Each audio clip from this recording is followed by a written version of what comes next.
Machine Bhagiratha ద్వారా రాష్ట్రంలో ప్రతి ఇంటికి నల్ల నీరు ఇచ్చామని కేసీఆర్ తెలిపారు. బీఆర్ఎస్ పాలనలో రోడ్ల మీద బిందెలు, ట్యాంకర్లు కనిపించలేదని గుర్తు చేశారు. కానీ ఇవాళ మళ్లీ మంచినీళ్ల ట్యాంకర్లు దర్శనమిస్తున్నాయని చెప్పారు. రాష్ట్రంలో అసమర్థ సర్కారు ఉందని కేసీఆర్ మండిపడ్డారు. మిషన్ భగీరథ 6 సంవత్సరాలు ఇంట్లో ఆ ఇంట్లోనే నల్లా వచ్చి నీళ్లు దుంకితే ఎంత బ్రహ్మాండంగా మనం పండగ చేసుకున్నాం. ఒక ఆడబిడ్డ కనవల్లే, రోడ్డు మీద బిందెలు కనవల్లే, నీళ్ళ ట్యాంకర్లు కనవల్లే.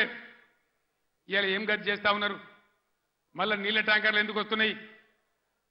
ఆ లంబాడి తండ బాయి పేరుందో నాకు తెలియదు. ఆ బాయి చిమ్నీ బాయ్ అని మా ఇంటికే నీళ్ళు వస్తున్నాయని నేను పోయిన ఎలక్షన్లో లంబాడి తండకు పోయి చెప్పింది. మరి ఇవాళ మళ్ళీ ట్యాంకర్లు ఎందుకు వస్తున్నాయి? మంచినీళ్ళకి ఎందుకు బాధ పెడుతున్నారు? అంటే శాతగాని ప్రభుత్వం ఉంది, అసమర్థులు ఉన్నారు, ఉన్న వసతులు కూడా వాడుకోవత్తలేదు. 9 ఏళ్ళు నడిచిన కరెంటు ఇయ్యత్తలేదు, 6 ఏళ్ళు నడిచిన నల్లా నీళ్ళు ఇయ్యత్తలేదు. రైతులను కాపాడే పరిస్థితి లేదు, రైతు బంధించే పరిస్థితి లేదు. ఈ విధంగా మళ్ళా మొదటికి తెస్తా ఉన్నారు.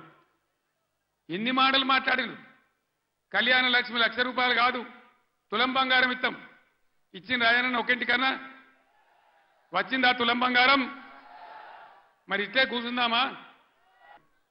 మిషన్ భగీరథ